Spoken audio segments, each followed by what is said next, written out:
At eto naman, hindi biro ang magtayo ng negosyo. Pero sa ating mga kababayan na gustong mag-umpisang magnegosyo kahit wala pang puhunan, maaari niyong subukan mag-reseller. Alamin natin ang naging diskarte ng isang online reseller kasama si Dian Medina Ilustre sa Negosyo Tayo.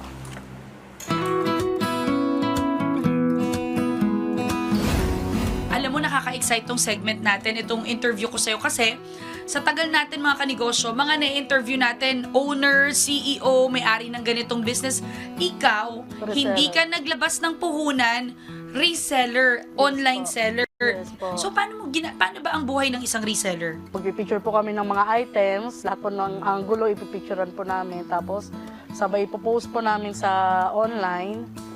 Ganun lang po, tiyagaan lang din po hanggang sa marami nag-i-inquire, tapos maghahanap ng mas mura pa, ganun po. Paano ang komisyon pag online ikaw ay reseller?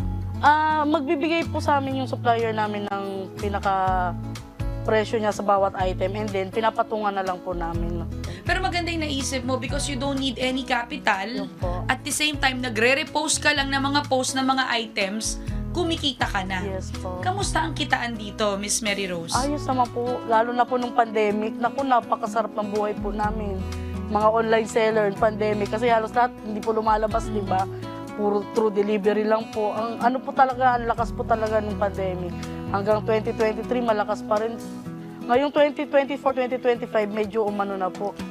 Humina na Kasi nagbukas na yung mga malls. Yes. Sa dami ng online sellers, anong ginagawa mong strategy para ikaw ang mapansin, sa'yo bumili, magkaroon ka ng repeat customers? Nag-freebies po ako. Kunwari, bibigyan ko sila ng mga malaking discount po kapag marami po silang in-order sa akin.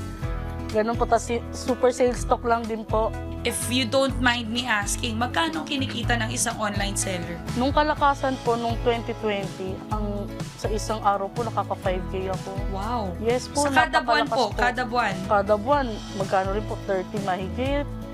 Lalo na po kapag sa isang araw, ilang deliveries po kasi. Marami sa atin dyan, mga estudyante, gusto makatulong sa pamilya nila, pero wala pa naman silang enough capital para magsimula ng isang negosyo dahil hindi rin naman biro ang magnegosyo dahil malaki rin talagang ilalabas mong kapital. Ano bang advice ang pwede mong mabigay sa mga gustong pumasok na maging katulad mo?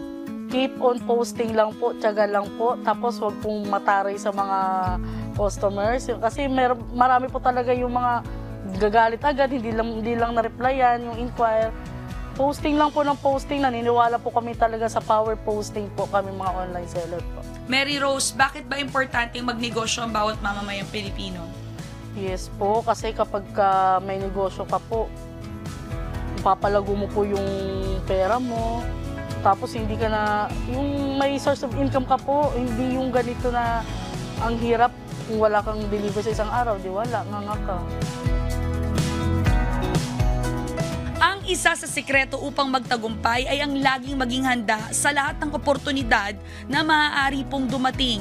Yan po ang aral na ibinahagi sa atin ng isang reseller na si Miss Mary Rose Regis. Tuloy-tuloy lang mga paghahatid namin sa inyo ng inspiring business stories mga kanegosyo. Kita-kits ulit next time. Kaya naman tara, negosyo tayo!